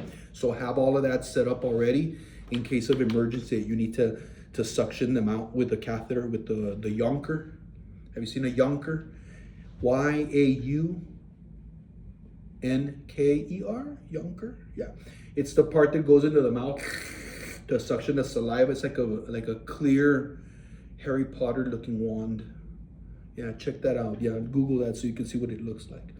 A drug we might give, because it says constipation may be prevented by using bowel protocols. What do they mean by that? Stool softeners or laxatives, like Biscadil, and the other one, oh, there it is, Biscadil, Ducalax.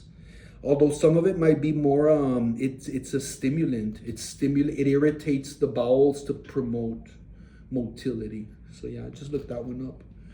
And then a little bit further down, an NG tube may be needed to decompress the stomach or prevent nausea and vomiting during abdominal distension. Yeah, you could use that. There's a little bit on the urinary problems. We've kind of urinated to death already. Acute urinary retention, bladder scan. Yeah, you can use a bladder scan. CNAs use it at most facilities. You can teach a CNA how to do it, and then they can do bladder scans for you. Usually, I want to say it's, I don't remember. I don't remember if it's 30 or 60. More than 30 mLs or more than 60 mLs. I don't remember. So look that up. How much on a bladder scan would the average indicate? Yeah, you need to put on a Foley or a straight cath, because they're filling up with urine, but for whatever reason, they're not releasing it. Eventually, that's going to cause a suprapubic pain, and then you really got an emergency on your hands. So think bladder scan, and then what are the volumes required for you for the facility to say we straight cath after 30 mLs or 60. I don't remember. I really don't remember what that was, but there is an amount. Up at the top on the next page, oliguria, greater than 0, but less than 30 mLs per hour. This is scant amounts of urine. Yeah.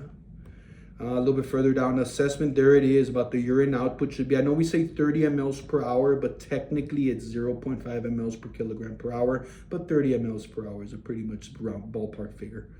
So if the patient does urinate, notice the color, amount, or odor. If you're using a urinary catheter for patency and particularly, decrease the risk of urinary catheter infections, CAUTI, by making sure we have sterile technique when we're putting on the catheter. Yeah. Alrighty, and what else do we have? A little bit further down under implementation, intermittent catheterizations every 6 to 8 hours. So those are your options. An indwelling Foley catheter that stays on 24 hours a day, 7 days a week. But every day it's on, the chance of infection goes up by 2 to 3%. Or your other option is a straight cath. Catheterize them, they empty out the bladder, and then remove the catheter. So it says, according to your book, that can be done every 6 to 8 hours. There is also such a thing as bladder training, where you could try to help the patient to try to stimulate themselves to go to the restroom at certain times. So there's a whole protocol for that too as well. What else do we have? Other complications, the skin problems, think surgical site infections. Up at the top of 379, SSI, surgical site infections may result from wound contamination from 3 major sources. Number 1, exogenous flora present in the environment on the skin. Number 2, oral flora. Man, the human mouth is the dirtiest mouth in the animal kingdom. Did you know that a human bite infects faster than any animal bite? Isn't that crazy? So there's actual clinical guideline protocols to treat human bites, which is different from treating normal animal bites. So that's why, yeah, I'm not surprised that oral flora, yeah, the human mouth is filthy. So human bites are dangerous. I've seen it mainly infected knuckles when people get into fights, and they punch somebody, and the teeth cut the knuckles, and then they move on, whatever, I kicked his ass. And then 2-3 days later, holy smokes, it's all swollen, and they think it's from the impact, and it's not. It's because they nicked the teeth when they punch somebody. So I've seen that also. They call it a fight bite. Yeah, look at the other one, intestinal flora. Your own intestinal flora also might have infected you. So all of this could be sources of you infected yourself, especially malnourished patients, immunosuppressed, older, or very long hospital stays. The longer you're in the hospital, the longer the opportunity for you to actually catch an infection. So keep an eye, we're gonna need adequate nutrition as well for wound healing. What do they mean by that? They mean protein. So you might have to get a dietitian on board, and now you're measuring the patient's body mass to determine how much protein he needs. On average, and this is just a ballpark, every human, if you wanna maintain muscle mass, they say 1 gram of protein for every pound of weight is what you should be consuming. So like me right now, I think I'm sitting at about 172 pounds. So to keep this body weight, I'd need 172 grams of protein per day. I'm pretty sure there's a formula depending on how big an incision is. So that's dietitian talk, yeah? We just give them a consult. A little bit further down, it just talks about the surgical wound in itself. Assess the wound and the dressing, right? The type of wound, the drains that are inserted immediately after surgery, and then they're probably gonna have to monitor for the first 15 and 30 minutes as ordered, or in intervals of 15 to 30 minutes. There it is at the bottom, wound dishesions. Yeah, and then if everything comes out, that's evisceration. But we gotta talk about colors, because when drainage from an injury comes out, there's a normal pattern to color of the drainage. Right after surgery, drainage is gonna be red. That's why in your book right here, it says sanguinous. So sanguinous means red body fluid, because I cut you. So what's coming out of there? Red. Eventually the red drainage starts to turn lighter and a little bit more yellow. So we go from sanguinous to serosanguinous. Sanguinous is red. Serosanguinous is reddish yellowish. And then eventually that turns into completely yellow, and that's serous. And it's right there at the bottom of 379. Sanguinous, which turns into serosanguinous, which turns into serous. Red yellowish or pink to yellow. That's the normal progression. Because if things go red, then yellow, and then back to red, you have an active bleed. Does that make sense? Or if the red continues and continues and continues, like, my God, this is supposed to turn already pink already, and it's not. There's an active bleed. Does that make sense? Yeah. So keep in mind, there's an order to it. Yeah, yep. Or on the next page, 380, just about the output from different tubes. I just have a couple of these highlighted, where it says open drains, wound drainage. On the right-hand side, there it is. Sanguinous, serosanguinous to serous. And then there's also another one that says wound drainage, a little bit for closed suction systems. Same thing. Sanguinous, serosanguinous, serous. You see that? So it's always the same pattern. It's red, pink, yellow, yellow. Always. And if it doesn't go in that order, something's wrong. And you got to document and let the doctor know. Eventually, serous turns into nothing. And then there's no drainage, and now you have a scar, and now you're good to go. So there is a pattern to it. What else do we have? And in fact, on the dressing, remember I told you that usually the surgeon changes the first dressing post-op? It's right here on page 380, down at the bottom left-hand side. Many healthcare providers prefer to change the first post-op dressing. Yeah. The initial operative dressing is saturated. If it's saturated, follow your policies and either change it or reinforce the dressing. Highlight that. Reinforce the dressing. That means a pressure dressing. Pressure dressing. Google image pressure dressing. A pressure dressing means you take anything, a towel, whatever, and you're going to form a ball. So think of this as a towel. I'm going to form a ball with a washcloth. And then wherever I'm actively bleeding, put the ball right on there and press hard. And when you're pressing hard, have somebody else come with preferably a spongy tape. There's a certain tape in the hospital that's very spongy. But if you don't have any spongy tape and all you have is tape, then tape it is, whatever it is. So again, you're going to get the ball, which is a washcloth. Put it exactly where you're bleeding. Press hard. And then you're going to strap that tape across it, but with tension. Because when you put the tape with tension on a one point that you were putting pressure on, once you put the tape and you release, there's a ton of pressure in that one spot. That is referred to reinforcing a dressing because you have an active bleed, and then get them to the OR. So that's called a pressure dressing. You could save somebody's life because if they get a gunshot in the middle of the street, take your shirt off and put it into a ball and stick it and get some masking tape. Create one point of pressure, a pressure dressing. Google image or ChatGPT or whatever, but at some point I'll show you how to put on a pressure dressing. You're going to save somebody's life because you knew how to do that. Other than that, I like those two tables for time's sake. 381, check out table 20.9. Oh my God, it's almost 6 o'clock in the evening. I didn't realize I was still at work. And then table 20.10. Make sure you look at both of them. One of them is the S-bar, and then the previous one is just talking about surgery discharge criteria, what you need to meet in order to leave the post-op area.